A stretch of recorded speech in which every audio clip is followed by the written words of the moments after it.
Hello. आज हम लोग साइटोलॉजी में जो रोल्स ऑफ सेल मेम्ब्रेन होंगे उन पे चर्चा करेंगे और apart from listing those roles we will be making elaboration of transport mechanism. जो तमाम तरह के रोल्स होंगे सेल मेम्ब्रेन पे, उसकी लिस्टिंग करने के बाद हम लोग ट्रांसपोर्ट वाला जो उसका रोल होगा उसको थोड़ा एक्सपेंड करने जा रहे हैं। तो सबसे पहली बात कि रोल्स ऑफ सेल मेम्ब्रेन में क्या क्या चीज़ें हम लोग देखते हैं। तो first of all you will find कि जो भी सेल मेम्ब्रेन या बायोलॉजिकल मेम्ब्रेन होंगे they will be forming compartments within the eukaryotic cell. जो यूकैरियोटिक सेल होगा उस यूकैरियोटिक सेल में जो सेल मेम्ब्रेन होगा, एक तो ये है कि वो प्लाज्मा मेम्ब्रेन के रूप में पूरे सेल को एक ऑस्मोटिक बैरियर के रूप में उसको सेपरेट करता है दूसरे से। तो सेल का जो बाहरी लेयर होगा, जो सबसे बाहर का जो उसका इन्वेलप होने जा रहा है, या फिर ऐसे कहें कि जो बाहर का स्ट्रक्चर जिसके माध्यम से वो दूसरे इस तरह के यूनिट से अलग किया गया है, उस पार्टिकुलर सेल मेम्ब्रेन को आप कहते हैं कि that will be plasma membrane.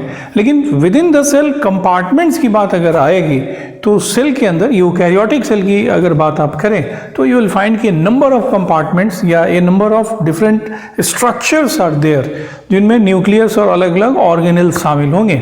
अगर आप न्यूक्लियस को लेकर के देखें तो उसके बारे में हमेशा हम लोग ये बात कहते हैं कि यहाँ जेनेटिक मटेरियल उपस्थित होगा एंड दैट वो जो तमाम जो जेनेटिक मटेरियल या जो डीएनए होगा that will be separated from the cytoplasm.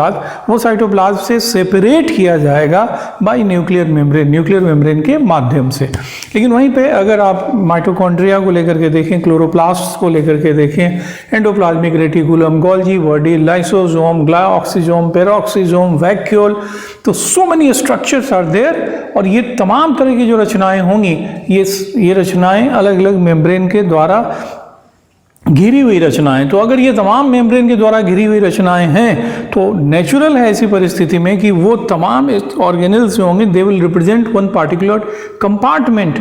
और जब भी इस तरह का कंपार्टमेंट क्रिएट किया जाता है तो एक पार्टिकुलर या रिलेटेड फंक्शंस को कैरी आउट करने के लिए वो एक बेहतरीन चैम्बर के रूप में एक इफिशिएंट सिस्टम के रूप में वो पार्टिकुलर कंपार्टमेंट या चैम्बर काम करेगा। अगर हम कह रहे हैं कि ये माइटोकॉन्ड्रियन है तो naturally that particular chamber is meant for aerobic oxidation of organic nutrient. जो ऑर्गेनिक न्यूट्रिएंट होगा उसके एरोबिक ऑक्सीडेशन के लिए ये पार्टिकुलर चैम्बर काम करेगा। उसी तरह अगर आप कह रहे हैं कि this particular one is chloroplast, तो इसका मतलब होगा कि इस कंपार्टमेंट में वो तमाम एंजाइम्स या वो तमाम मशीनरी को कलेक्ट कर दिया गया, इकट्ठा कर दिया गया है, जिसके माध्यम से फोटोसिंथेसिस होगा। देखो, कंपार्टमेंट होने की वजह से आप देखिएगा कि कोई पार्टिकुलर फंक्शन जो होगा that will be carried out in more efficient manner. इसका मतलब ये नहीं है कि इस तरह का कंपार्टमेंट या ऑर्गेनेल अगर नहीं होगा तो वो पार्टिकुलर फंक्शन कैरी आउट नहीं किया जाएगा। जैसे प्रोकैरियोटिक सेल में माइटोकॉन्ड्रिया आर मिसिंग, लेकिन माइटोकॉन्ड्रिया मिसिंग है, इसके बावजूद भी there are bacteria which are capable of performing aerobic respiration. वहाँ पे एरोबिक रेस्पिरेशन दिखाने वाले बैक्टीरिया भी हैं। There are bacterial cells where you will find occurrence of photosynthesis despite absence of the chloroplast. Chloroplast की अनुपस्थिति के बावजूद भी प्रोकैरियोटिक सेल में फोटोसिंथेसिस होगा। तो ये जो कंपार्टमेंट की बात है उसमें बस इतनी बात याद रखिए कि यूकैरियोटिक सेल जो है उस यूकैरियोटिक सेल ने इस तरह के कंपार्टमेंट्स को क्रिएट करके पार्टिकुलर तरह के फंक्शन को कैरी आउट करने का एक बेहतर या एक कहें कि इफिशिएंट सिस्टम क्रिएट करने की कोशिश की है विद इन द सेल। दूसरी जो बात यहाँ पे आप लेकर के देखेंगे वो ये होगा कि the cell membrane would act as selectively permeable membrane. मैं ये बात ऑलरेडी आपको एक्सप्लेन कर चुका हूँ, लेकिन एक हिस्सा फिर दोबारा मैं इसका बता दूं। जैसे अगर ये सेल मेम्ब्रेन है, अगर हम कह रहे हैं कि this one is the cell membrane, तो ये जो सेल मेम्ब्रेन होगा, अगर ये सेल मेम्ब्रेन को लेकर के देखें तो ये जो होगा it will allow passage of, ये पैसेज को अलाउ करेगा वाटर के पैसेज को ये अलाउ करेगा। और वाटर जो होगा वो उसको आप कह दीजिए कि ये सॉल्वेंट हुआ। और ये पार्टिकुलर तरह के जो भी सॉल्यूट होंगे, जैसे मान लीजिए कि हम सॉल्यूट ए को रेफर कर रहे हैं या सॉल्यूट बी को रेफर कर रहे हैं, उसी तरह आप कल्पना कीजिए कि I am referring to solute C. तो ये जो तमाम तरह के सॉल्यूट्स हैं, ये सॉल्यूट बी, सॉल्यूट सी, तो अब उसमें आप लेकर के देखिएगा कि ये जो होंगे वो सर्टेन टाइप ऑफ सॉल्यूट के लिए परमिबिलिटी नहीं दिखाएगा। अगर 10 तरह के सॉल्यूट्स हों तो मे बी कि ये 2 तरह के 3 तरह के सॉल्यूट्स को आर पार जाने देगा। Permeability would be there for 2, 3, 4 selected number of solutes के लिए परमिबिलिटी वो दिखाएगा, लेकिन बाकी के लिए वो परमिबिलिटी नहीं दिखाने जा रहा है। तो यदि एक सेट ऑफ सॉल्यूट्स है, a number of solutes are there, तो सर्टेन सॉल्यूट्स के लिए वो परमिएबल होगा और रिमेनिंग के लिए वो परमिबिलिटी नहीं दिखाएगा, लेकिन सॉल्वेंट या वाटर के लिए that will be always permeable. तो यहाँ पे ये जो कहा जाएगा, जैसे ये सॉल्यूट ए टाइप का सॉल्यूट है तो this particular membrane is not permeable, B के लिए नहीं परमिएबल है, सी के लिए नहीं परमिएबल है, लेकिन अगर हम सॉल्यूट डी की बात करें तो it will show permeability for this type of solute. तो it is selectively permeable for this particular solute but not showing permeability for this solute. इन सॉल्यूट्स के लिए परमिएबिलिटी नहीं दिखाया, but so far as solvent is concern उसके लिए ये निश्चित तौर पे परमिएबल होगा। तो biological membrane is always selectively या डिफरेंशियली परमिएबल मेम्ब्रेन। तीसरी बात कि ये तमाम तरह के तमाम तरह के सॉल्यूट्स के लिए ये सॉल्यूट्स को ट्रांसपोर्ट करेगा। अलग अलग तरह के सॉल्यूट्स के लिए ये उनको ट्रांसपोर्ट करने का काम इसके द्वारा किया जाएगा विद इन द सेल या आउटसाइड द सेल। फिर उसके बाद आप लेकर के देखेंगे कि जो सर्टेन एक्सटर्नल स्टिमुलस होते हैं, उन सर्टेन एक्सटर्नल स्टिमुलस या सिग्नल के प्रति ये रिस्पॉन्ड करेगा।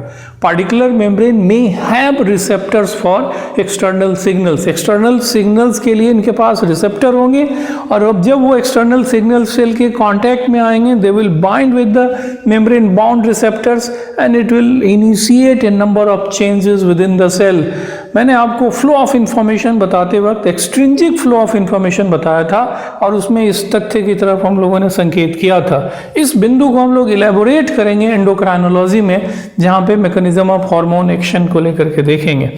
फिर उसके बाद आप देखिएगा कि सेल मेम्ब्रेन के अंदर बहुत सारे एंजाइम्स भी होते हैं, तो वहाँ जो प्रोटीन होंगे उन प्रोटीन के बारे में भी मैंने एक लाइन आपको ऐड किया था कि प्रोटीन जो मौजूद होंगे मेम्ब्रेन में either they act as enzyme और कैरियर और रिसेप्टर, ये एंजाइम कैरियर या रिसेप्टर के रूप में काम कर सकते हैं। तो अगर ये एंजाइम्स के रूप में काम कर रहे हैं तो निश्चित तौर पर इसका मतलब होगा कि they will catalyse biochemical reactions. अलग अलग तरह के बायोकेमिकल रिएक्शंस को कैटेलाइज करने वाले एंजाइम्स आपको दिखाई पड़ेंगे कि मेम्ब्रेन में मौजूद हैं। तो जिन रिएक्शंस को कैटेलाइज करने वाले एंजाइम्स यहाँ होंगे, definitely for those biochemical reactions the membrane is going to act as locus. वो एक स्थान के रूप में काम करेगा जहाँ पे बायोकेमिकल रिएक्शंस संपन्न कराए जा रहे हैं, क्योंकि उन बायोकेमिकल रिएक्शंस के स्टेप्स को कैटेलाइज करने वाले एंजाइम मेम्ब्रेन के अंदर ही क्या है, मौजूद है। इसके अतिरिक्त आप लेकर के देखेंगे कि एनर्जी ट्रांसडक्शन में शामिल है। एनर्जी ट्रांसडक्शन का मतलब होगा to convert one form of energy into another form. एक रूप में जो ऊर्जा है, to convert that particular form of energy into another form. एक फॉर्म की एनर्जी को दूसरे फॉर्म ऑफ एनर्जी में कन्वर्ट करने की जो बात होगी उसी को एनर्जी ट्रांसडक्शन का नाम हम लोग देंगे। इसके अतिरिक्त प्लाज्मा मेम्ब्रेन के 1-2 काम पे और भी आप देखिएगा कि प्लाज्मा मेम्ब्रेन इसके अलावा मूवमेंट में भी शामिल होने जा रहा है, उस पर अलग से 2-4 लाइन हम लोग ऐड करेंगे। इसमें जो मुद्दा अभी हम लोग एक्सपैंड करेंगे वो मुद्दा होने जा रहा है ट्रांसपोर्ट। यहाँ जो सबसे पहला मुद्दा हम लोग उठाएंगे वो मुद्दा इस ट्रांसपोर्ट पे होने जा रहा है। अब देखिएगा, ट्रांसपोर्ट हमेशा 2 तरीके का होता है। एक को हम पैसिव ट्रांसपोर्ट कहेंगे और दूसरे को हम लोग कहने जा रहे हैं कि it will be active transport. जब कभी भी पैसिव ट्रांसपोर्ट की बात आएगी तो इसका मतलब होगा कि this type of transport neither involves cellular activity nor ATP utilization. न तो इसमें सेलुलर एक्टिविटी शामिल होगी और न ही इसमें एक्सपेंडिचर ऑफ एनर्जी शामिल होने जा रहा है। तो कोशिका को अगर काम न करना पड़े, कोशिका के द्वारा किसी एनर्जी का एक्सपेंडिचर नहीं हो, तब इस ट्रांसपोर्ट को आप कहेंगे कि it will be passive transport. Argument को उल्टा कर दीजिए, यानी cellular activity is there is utilization of energy, तब ऐसी क्रिया को हम लोग कहेंगे कि ये क्रिया क्या होगी, इसे कहेंगे कि ये एक्टिव ट्रांसपोर्ट होगा। पैसिव ट्रांसपोर्ट हमेशा आप लेकर के देखिएगा कि it will be of two types, जो थ्री टाइप्स सॉरी, जो पैसिव ट्रांसपोर्ट होगा उसमें आप देखिएगा कि diffusion would be there, facilitated diffusion and osmosis.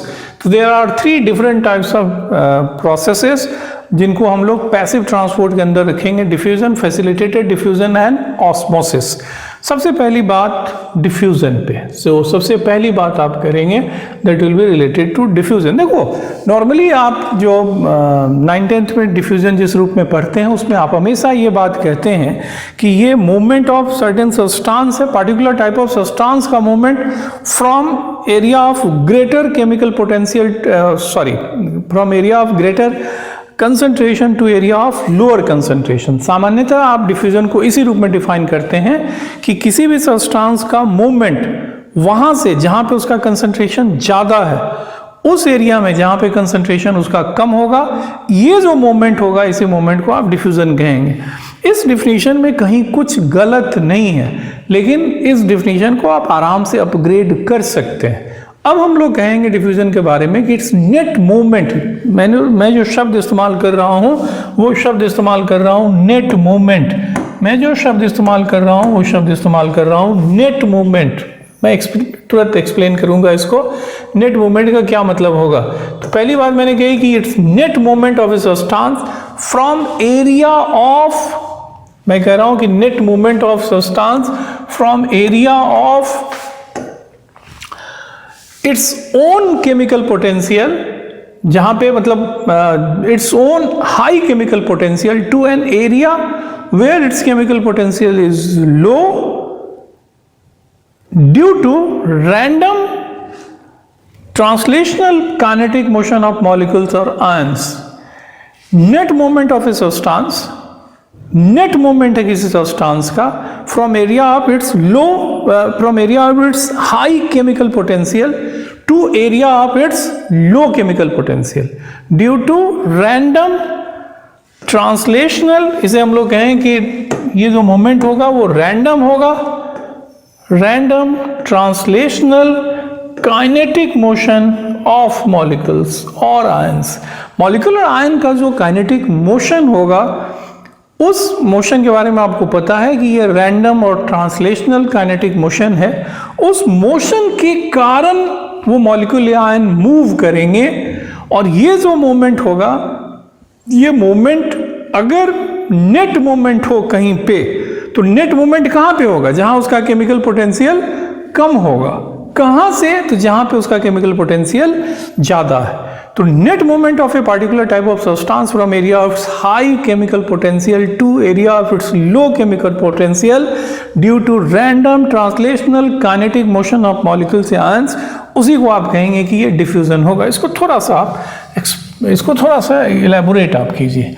जैसे मैं अगर कहूँ कि ये साइड ए हुआ, इसको आप कहिए कि दिस वन इज साइड ए, मैं इसे कहूँ कि ये साइड ए है और ये साइड बी है, और यहाँ पे किसी चीज़ का आप काफ़ी ज़्यादा सब्सटेंस ए टाइप का है और उसका कंसंट्रेशन आप यहाँ पे काफ़ी ज़्यादा दिखाएं, या केमिकल पोटेंशियल इसका आप कहें कि much higher chemical potential is here, यहाँ पे उसका केमिकल पोटेंशियल काफ़ी ज़्यादा आप कहें कि उपस्थित है, और यहाँ पे उसका केमिकल पोटेंशियल आप लेकर के देखें तो ये काफ़ी कम है।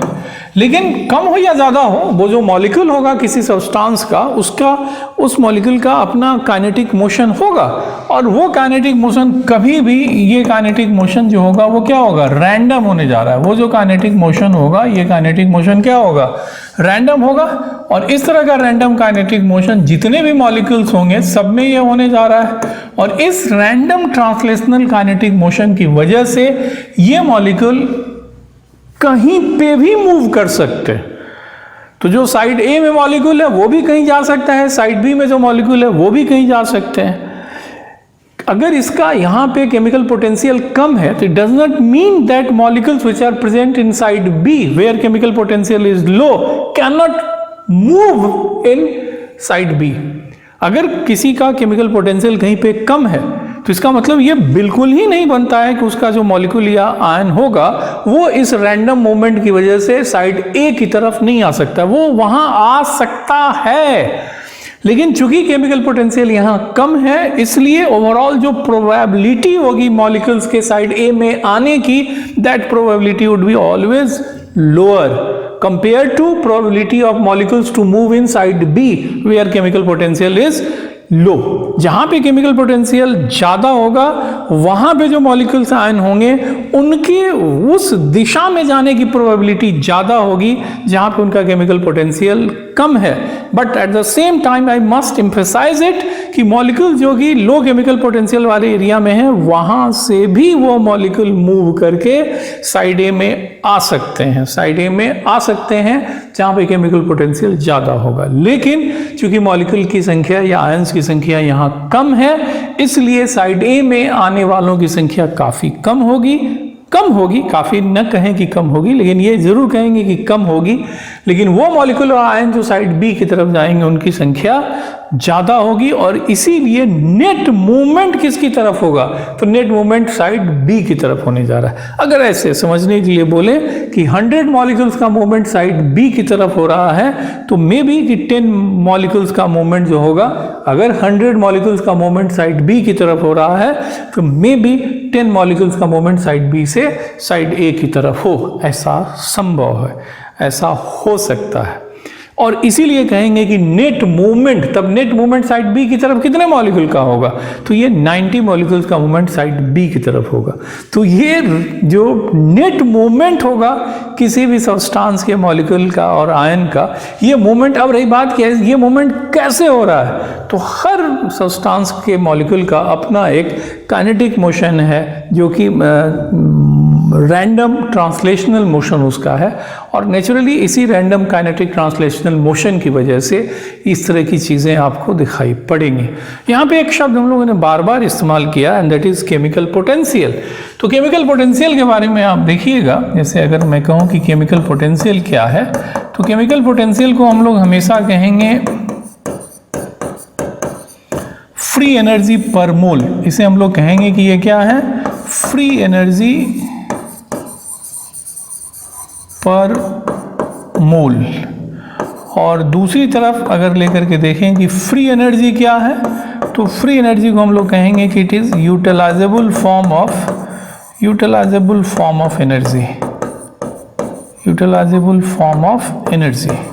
तो अगर हम ये कह रहे हैं कि केमिकल पोटेंशियल कहीं पे ज़्यादा है, तो नेचुरली उस गिवन वॉल्यूम में ओवरऑल मोल्स की संख्या क्या होगी, ज़्यादा होगी, और उसी के प्रोपोर्शनेट तरीके से वहाँ पे आप देखिएगा कि उसका फ्री एनर्जी कंटेंट ज़्यादा होगा कंपेयर टू दैट एरिया वहाँ जहाँ पे इस पार्टिकुलर सब्सटेंस का केमिकल पोटेंशियल कम होने जा रहा है। अकॉर्डिंगली उसका फ्री एनर्जी कंटेंट भी क्या होगा, कम होगा।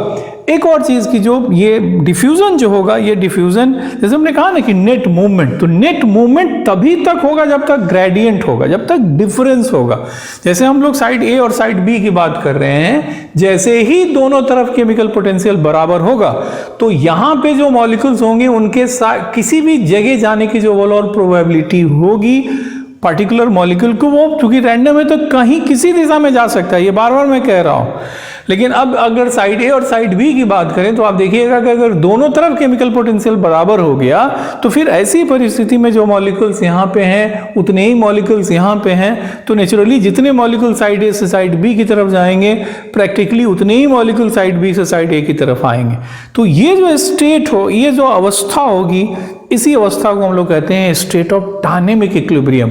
Dynamic equilibrium does not mean static equilibrium. Static and dynamic equilibria are different. Static equilibrium में ये होता कि इन मॉलिक्यूल का मूवमेंट नहीं होता, साइड ए वाला साइड ए की तरफ है, साइड बी वाला जो होगा साइड बी की तरफ रहने जा रहा है। ऐसा नहीं होगा कि साइड ए वाला साइड बी की तरफ जा रहा है या साइड बी वाला साइड ए की तरफ आ रहा है, अगर ये स्टैटिक इक्विलिब्रियम है तो। लेकिन क्या ऐसा स्टैटिक इक्विलिब्रियम होगा?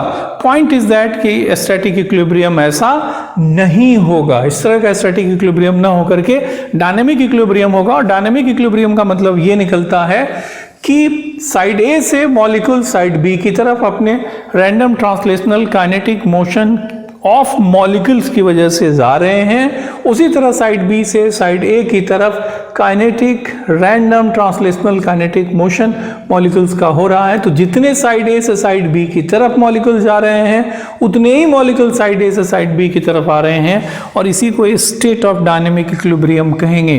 अगेन आई रिपीट इट, जब डिफ्यूजन कंटिन्यू करेगा तो डिफ्यूजन की वजह से फाइनली एक डायनेमिक इक्विलिब्रियम का स्टेट आता है। डायनेमिक इक्विलिब्रियम का स्टेट आने का मतलब ये होगा कि अब दोनों तरफ जो ग्रेडियंट था, जो डिफरेंस था केमिकल पोटेंशियल का, या सामान्य बातचीत की भाषा में जिसे कंसंट्रेशन ग्रेडियंट कहेंगे, this gradient does not exist any मोर।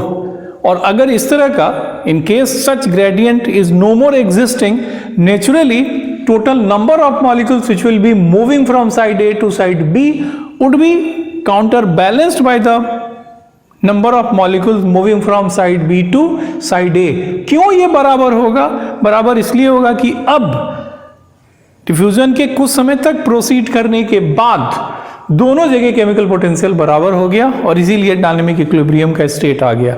इसका मतलब ये होगा कि डिफ्यूजन के माध्यम से कभी भी 100% किसी भी सब्सटेंस का एब्जॉर्प्शन सेल के अंदर नहीं हो सकता है।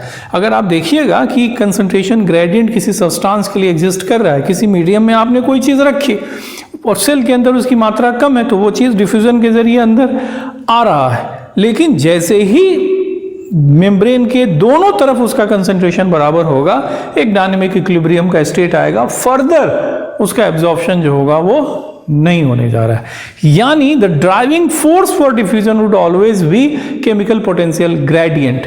और इसको केमिकल पोटेंशियल ग्रेडियंट की वजह हम लोग प्रायः कहते हैं कि कंसंट्रेशन ग्रेडियंट, या गैसेस के लिए कहेंगे कि पार्शियल प्रेशर ग्रेडियंट, या आयंस के कंसंट्रेशन में फ़र्क होगा तो उसे कहेंगे कि आयनिक पोटेंशियल आयनिक, जिसे कहें कि आयंस के लिए ग्रेडियंट जो होगा वहाँ पे भी आयन कंसंट्रेशन के ग्रेडियंट की बात होगी। तो ये नॉर्मली इसको अलग अलग नाम आप दे सकते हैं, लेकिन मच बेटर ये है कि इसको केमिकल पोटेंशियल ग्रेडियंट कहा जाए। दूसरी बात होगी कि ये जो किसी भी सब्सटेंस का जो सेल के अंदर डिफ्यूज़न या सेल के बाहर जो डिफ्यूज़न हो रहा है, मतलब उसमें ये एक बहुत ही इम्पॉर्टेंट तरीका है सेल के अंदर या सेल से बाहर किसी भी मतलब बहुत सारे किसी का तो नहीं कहें, बहुत सारे सब्सटेंसेस का transport across the membrane diffusion के जरिए होगा। अब चूंकि मेम्ब्रेन में लिपिड भी है और प्रोटीन रूपी कैरियर भी है, तो वहाँ पे आप लेकर के देखिएगा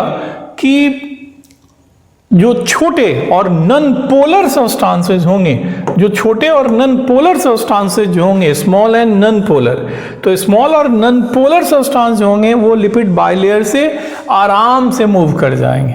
लेकिन वहीं पे अगर चार्ज्ड है, वहीं पे आप लेकर के देखें कि वो क्या है, चार्ज मॉलिक्यूल है या कोई बड़ा अनचार्ज मॉलिक्यूल है, चार्ज्ड हो या बड़ा अनचार्ज मॉलिक्यूल्स हो, या फिर छोटा अनचार्ज मॉलिक्यूल हो, तब उनके पैसेज के लिए आप देखिएगा कि प्रोटीन के जरिए ये पैसेज होगा। देखो, जब कभी भी चार्ज्ड पार्टिकल्स के मूवमेंट की बात आएगी तो आपको हमेशा ये बात दिमाग में रखनी होगी कि जो लिपिड बाइलेयर में जो नॉन पोलर टेल्स हैं, उन नॉन पोलर टेल्स जो कि हाइड्रोफोबिक हैं, उनसे इस तरह के चार्ज्ड या पोलर सब्सटेंसेस का पास करने मुश्किल काम है, क्योंकि always they are surrounded by water molecule solvated cell. Always वहाँ पे आपको मतलब जो चार्ज या पोलर सब्सटेंसेस होंगे वो ऑलवेज वाटर मॉलिक्यूल से घिरे होंगे।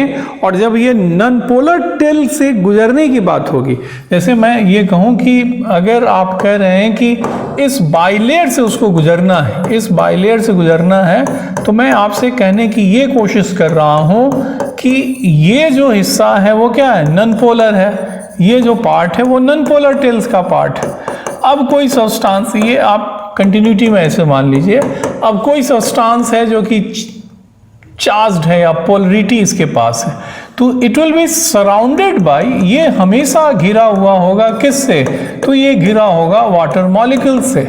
तो जब इसको गुजरना होगा तो निश्चित तौर पे इस हिस्से में जब आएगा, इस पार्ट में आएगा, तो ये जो तमाम वाटर मॉलिक्यूल्स हैं, इन तमाम वाटर मॉलिक्यूल्स को क्या करना पड़ेगा, हटाना पड़ेगा, and that will be very energy intensive process. इसलिए कहा जाएगा कि लिपिड मॉलिक्यूल्स जो लिपिड बाइलेयर होगा, that will always act as जिसे कहें कि, या ऐसे फिर कहिए कि लिपिड बाइलेयर के जरिए जो चार्ज या पोलर सब्सटेंसेस होंगे उनका मूव करना मुश्किल होगा। तो इस तरह के सब्सटेंसेस के पैसेज के लिए प्रोटीन जो होंगे वो चैनल के रूप में काम करेंगे, फिर उसका मूवमेंट आपको दिखाई पड़ेगा। एक और बात कि किसी सब्सटेंस का मूवमेंट जो डिफ्यूजन जो होगा that will not be affected by movement of the another substance. जैसे कार्बन डाइऑक्साइड डिफ्यूज करके सेल के अंदर जा रहा है तो सेल से आई शुड चेंज स्टेटमेंट गलत चला गया। जैसे मैं कह रहा हूँ कि अगर ऑक्सीजन डिफ्यूज करके सेल के अंदर जा रहा है तो at the same time cell से कार्बन डाइऑक्साइड बाहर निकलेगा डिफ्यूज करते हुए। इसमें कहीं कोई समस्या नहीं है। डिफ्यूजन के रेट को सबसे ज़्यादा प्रभावित कौन करेगा? तो ग्रेडियंट, हाउ मच ग्रेडियंट, कितना कंसंट्रेशन ग्रेडियंट है या कितना बड़ा केमिकल पोटेंशियल ग्रेडियंट है। जितना बड़ा ग्रेडियंट होगा उतना ही ज़्यादा डिफ्यूजन का रेट होने जा रहा है। और वहीं पे दूसरी तरफ how much surface area is available, diffusion के लिए सरफेस एरिया कितना ज़्यादा है। तो जितना ज़्यादा सरफेस एरिया होगा रेट ऑफ डिफ्यूजन भी उतना ही होने जा रहा है। तो ये जो फैक्ट है इसको थोड़ा सा आप राइट डाउन कर लीजिएगा कहीं पे। उसमें ये होगा कि रेट ऑफ डिफ्यूजन जो होगा एक डिपेंड्स, ये डिपेंड करने जा रहा है, ये डिपेंड करेगा, डिपेंड्स ऑन, ये निर्भर करने जा रहा है, डिपेंड्स ऑन, जैसे कहें कि gradient, depends on gradient of chemical potential, ये केमिकल पोटेंशियल के ग्रेडियंट पे निर्भर करेगा। और दूसरी तरफ मैंने कहा on depends on surface area, दूसरा हमने कहा surface area available for surface area,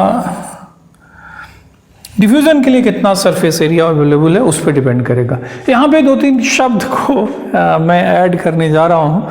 एक तो पोरीन होगा। मैंने जब प्रोकैरियोटिक सेल पे डिस्कशन किया था तो उस समय ये बात मैंने आपको बताई थी कि जो ग्राम नेगेटिव बैक्टीरिया होंगे उन ग्राम नेगेटिव बैक्टीरिया में सेल वॉल के बाहर भी एक मेम्ब्रेन उपस्थित होगा जिसे हम लोगों ने नाम दिया था कि that would be outer membrane. और आउटर मेम्ब्रेन में अपार्ट फ्रॉम की फॉस्फोलिपिड वहाँ पे मतलब एम्फीपैथिक लिपिड मॉलिक्यूल होंगे, एलपीएस होगा। एक और बड़ी महत्वपूर्ण बात हम लोगों ने कही थी और वो ये कहा था कि इस आउटर मेम्ब्रेन में, ये जो आउटर मेम्ब्रेन होगा इस आउटर मेम्ब्रेन में आपको ये बात बताई गई थी कि उपस्थित होगा क्या चीज़, तो देयर इज प्रेजेंस ऑफ पोरीन। वहाँ पे आप देखिएगा कि एक चैनल की तरह का एक पोर रखने वाला प्रोटीन मॉलिक्यूल होगा और उसको हम लोगों ने नाम दिया था कि प्रोटीन विथ पोर, यानी पोरीन नामक प्रोटीन ये होगा। Outer membrane of gram negative bacteria, लेकिन माइटोकॉन्ड्रियन के आउटर मेम्ब्रेन में, क्लोरोप्लास्ट के आउटर मेम्ब्रेन में भी उपस्थित होगा।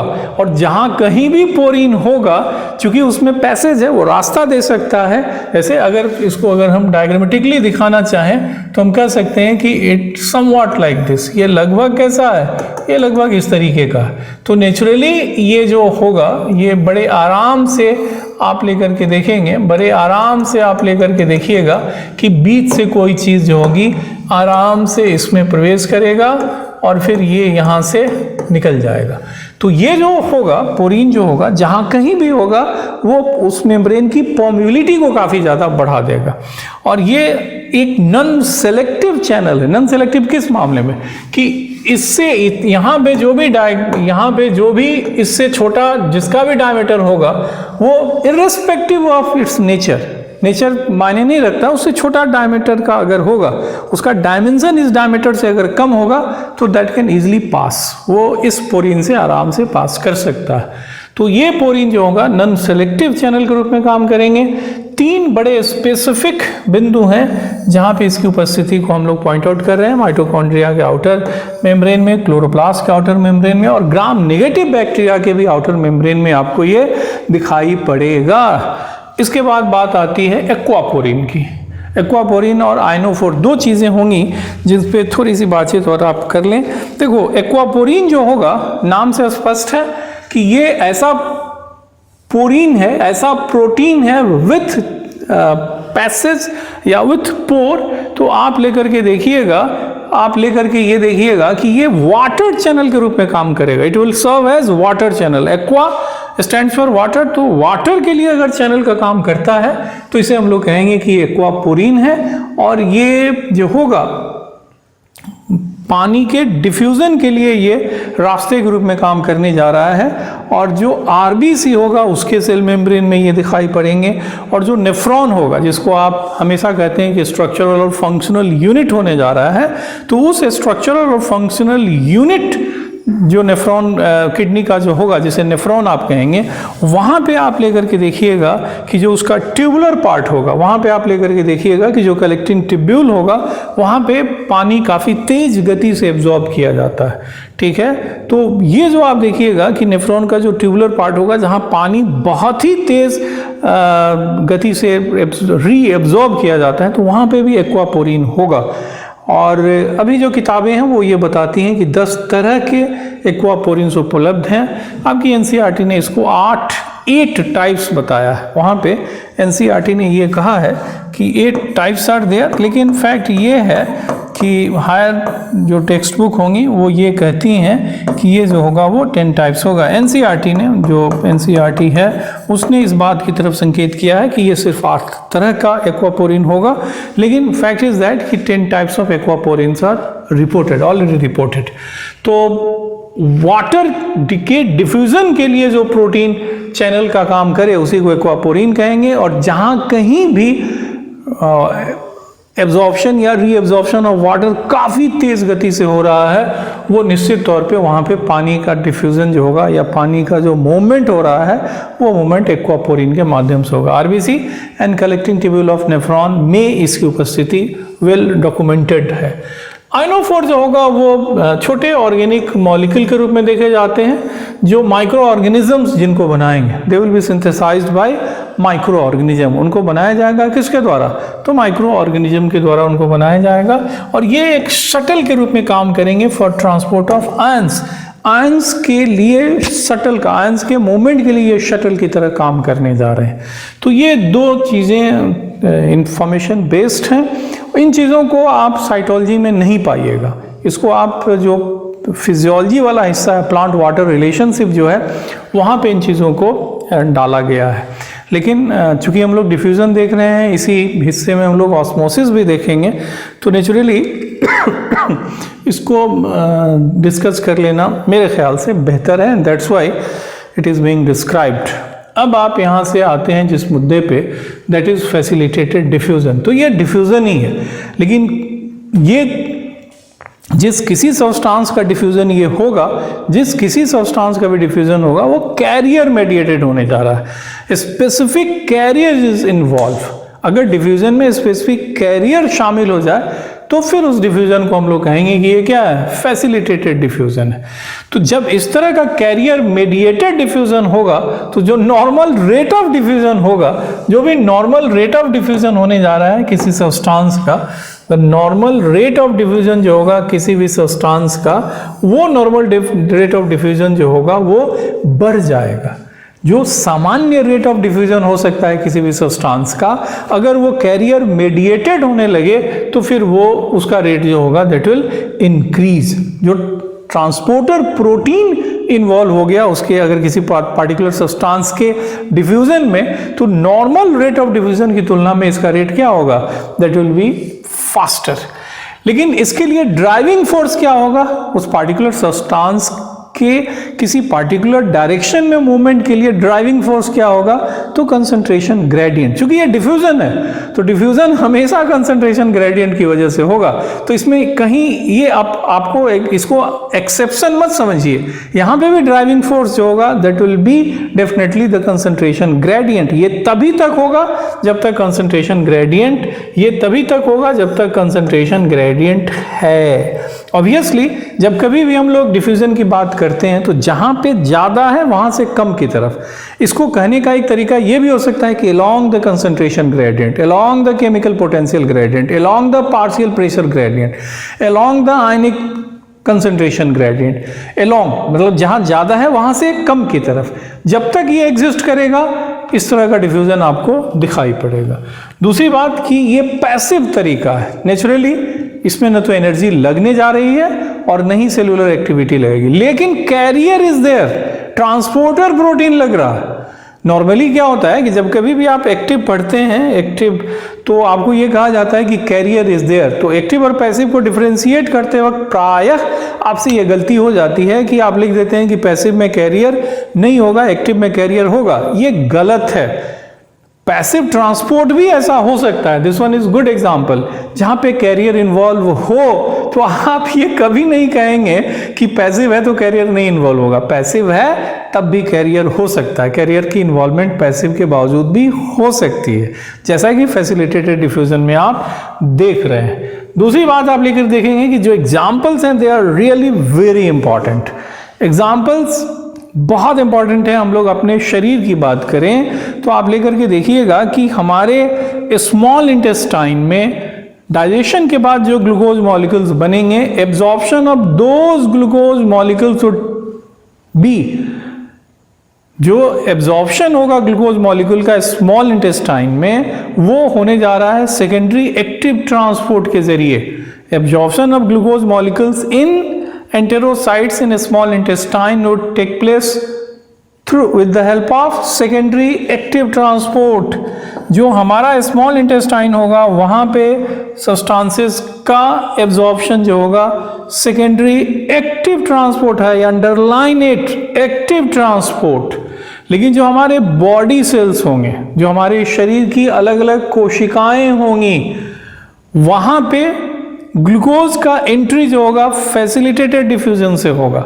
जो हमारी बॉडी सेल्स हैं, उन बॉडी सेल में सोमेटिक जो नॉर्मल बॉडी सेल्स हैं एक्सेप्ट एंटेरोसाइट्स को अगर छोड़ दें तो बाकी जगह जो ग्लूकोज की एंट्री होगी, ये ग्लूकोज की एंट्री जो होगी, ये ग्लूकोज की एंट्री होने जा रही है कैसे? फैसिलिटेटेड डिफ्यूजन के माध्यम से।